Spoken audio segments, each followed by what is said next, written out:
So here's a question that I'm constantly wrestling with. Expensive teas from prestigious regions. Are they worth it? In this video, I'll attempt to address this by taking a look at two teas that we've sourced for our most recent Tea Discovery Club box. We've dubbed them Ice Dragon Pearl and the 5 Points.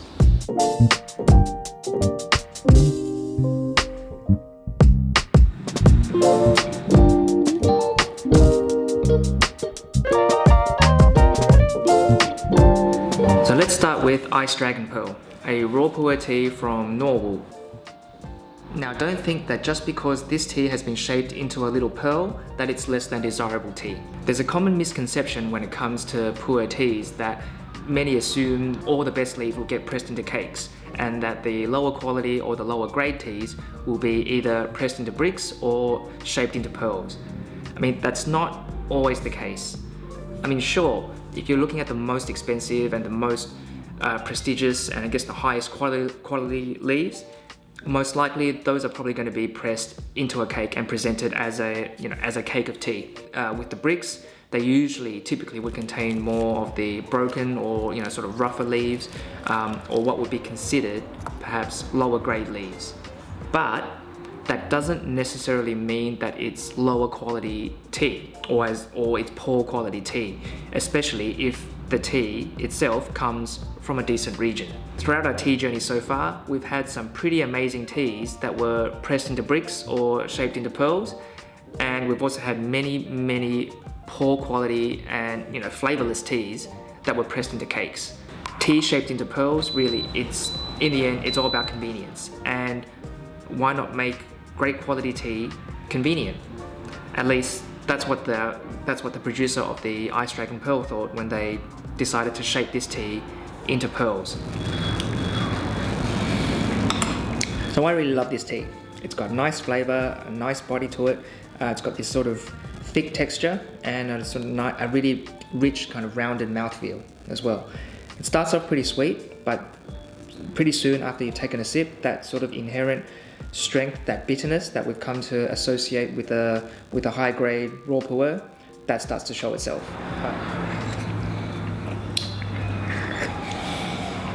So there's a long, lingering, sweet aftertaste to this tea, like some really lovely huigan, and there's definitely a punch and like that a strong bitterness to it as well, like that kind of really deep sort of that depth, that bitterness that we've come to associate with a really high quality Raw Pu'erh tea. But once you get through that, once you pass that bitterness, that long, lingering kind of sweetness, that sweet aftertaste, that kind of remains and lingers on for quite a bit of time. Like I can still taste it, I can still feel that sort of sweet aftertaste on my palate. So in terms of the sweetness of the tea, there's this kind of thick fudge-like flavor that's quite pleasant, like something that's similar to, I'd kind of liken it to molasses, where it's that sort of dark, rich sort of sweetness, but also coupled with a slight bitterness as well, which makes for a very interesting drinking experience. Like this tea takes you on quite a bit of a journey with each sip. Very interesting tea indeed. So I said that this tea was from Norway, but at the beginning of the video I also said that we sourced these teas from the Bingdao region. So what gives?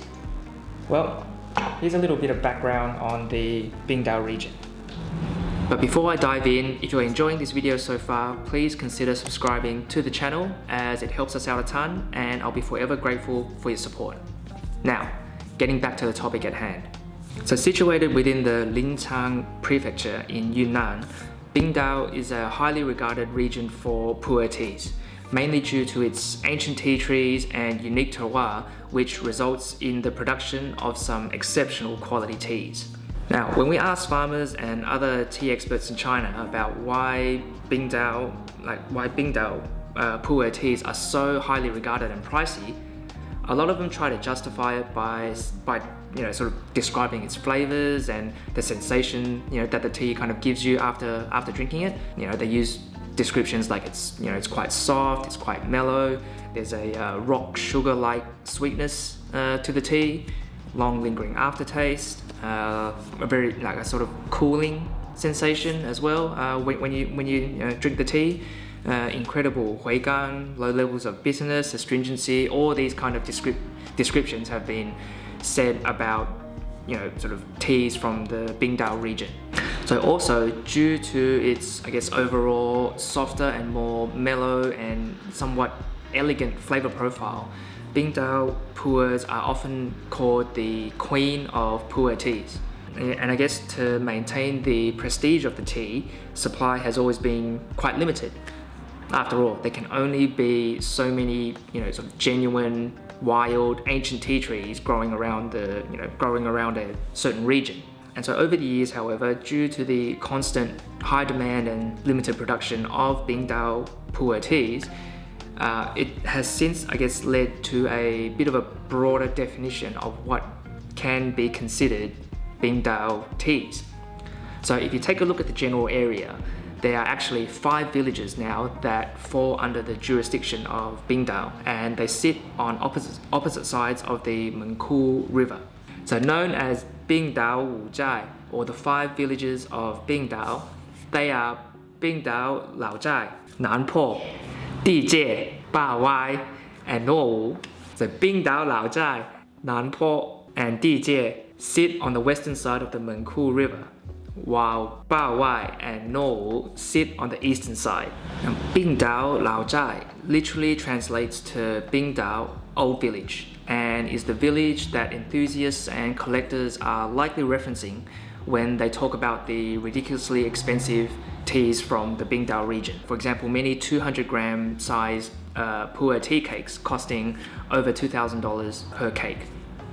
Now, our Ice Dragon pearls are from Norwu, and I guess the question you might all be thinking is, the question to ask is, how does tea from Norwu stack up against tea from Bingdao Laozhai? So back in 2021, we were comparing Raw Pu'ers from all 5 villages of Bingdao, trying to pick one that we wanted to dedicate to our son, who was born on that year. Now granted, the Laozhai tea that we tried wasn't the most expensive Bingdao Laozhai that was available, but it was still said to be tea from the old village nonetheless. So from memory and looking back at my notes, like the Bingdao Laozhai tea had, definitely had more strength to it. Like it had a very vegetal flavor up front, and the strength of the tea was immediately apparent even on the first infusion. And there was great huigan and great aftertaste as well. But what I remember when I was blind tasting all of these 5 teas, like I distinctly remember pointing to the sample, like to the Laozhai sample, not knowing that it was from the old village, and thinking that this was probably the most expensive one out of all the 5, but it wasn't my favorite.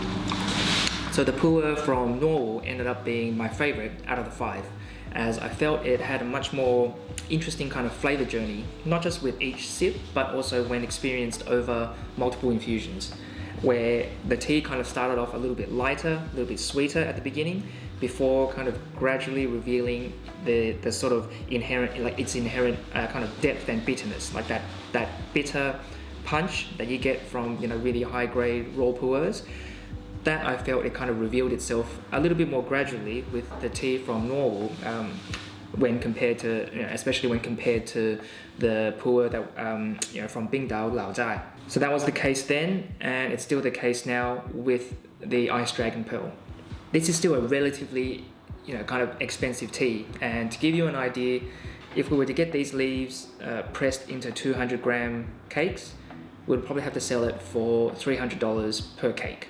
And the price for the Laozhai or Old Village cake, it'd be at least double that. So a minimum of $600 for a 200-gram cake, and the price only goes up from there. But even at $300 for a 200-gram cake, is that price worth it?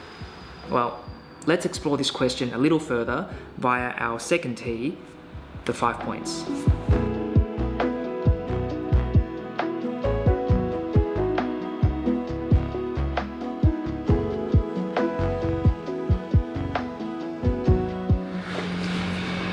So in general, this is still a tasty, all-rounded kind of tea, though immediately you can tell that it's not as complex as the Ice Dragon Pearl.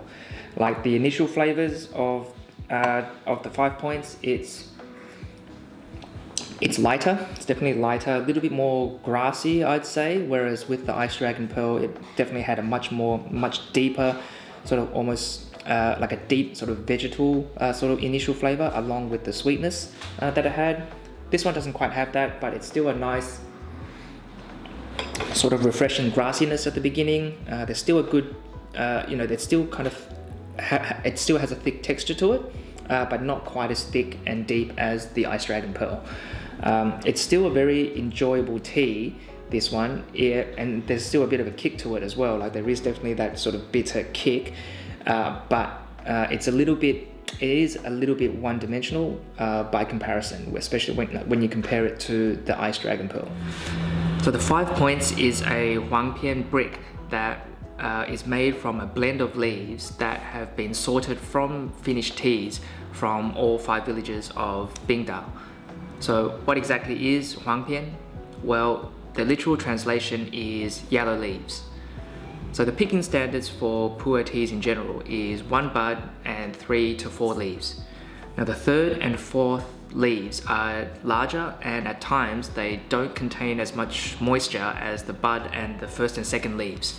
So as a result, these larger leaves are sometimes unable to be properly shaped, and as a result turn a yellow and or dark green color.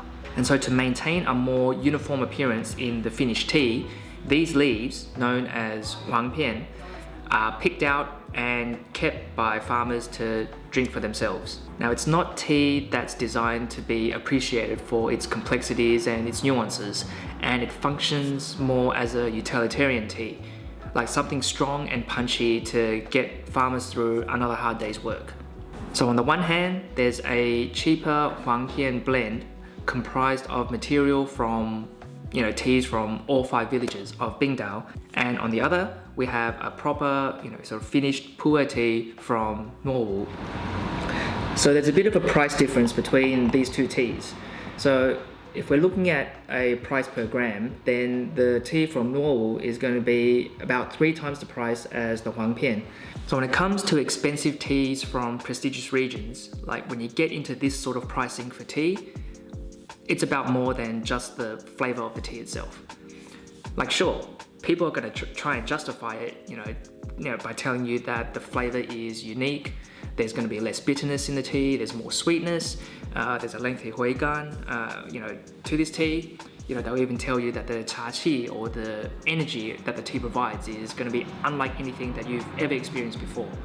Like it's going to be explosive, it's going to fill your mind with extreme clarity of thought. It's going to get your tea drunk, tea high, it's going to transport you to another dimension, another plane of existence. Like anything, and all these kind of hyperbolic descriptions, like anything to try and justify, these extraordinary prices. Like with any other luxury experience, whether it's dining at a 3 Michelin star restaurant, flying first class, or buying a luxury handbag, like what you're getting for the price, like a big part of it is the bragging rights. Like there's a story that you can tell about the origin of the tea, its rarity, the price tag that goes along with it. Like it's like when you hear stories of all these like prestigious wines or whiskeys or champagnes being sold for thousands of dollars per bottle. Like how much of that is about the flavor of the actual drink itself, and how much of it is about the history, the story behind its creation, and of course the bragging rights to say that you now own the most expensive, bottle of wine in the world, or in this case, the most expensive cake of tea that's produced this year. So then again, I now have these 2 teas in front of me, and I find myself wanting to reach for the Ice Dragon Pearl like sort of more often. Like I'm compelled to reach for that one more often. Like there's definitely a taste and textural difference between these 2, and that's shown in the difference in price between these 2 teas. But what about teas beyond this? Like the teas that are in the $2,000 and above range? Honestly, I can't see myself justifying that price tag. Like no matter how tasty or invigorating the tea is said to be, Like, I can't really justify paying $2,000 for a 200-gram cake of tea. But, you know, that's just me. I mean, if you're a fanatical Pu'er tea drinker that sees that as being of great value, you know, providing it's the genuine article, like, more power to you. You know, don't let anyone tell you otherwise. I'm not quite there yet. Maybe if I had more money, if I became a billionaire, I'd probably change my tune and say, yeah, you know, $2,000, Bingdao, Lao Zhai, you know, Pu'er tea or Lao Banzhang Pu'er tea, that's completely worth it. You know, maybe I'll even consider it a bargain. So all you tea lovers out there, what do you think? Are expensive teas from prestigious regions worth the price? Like, where do you draw the line, if you even have a line at all? Let me know in the comments below, and I'll see you guys in the next video. Bye.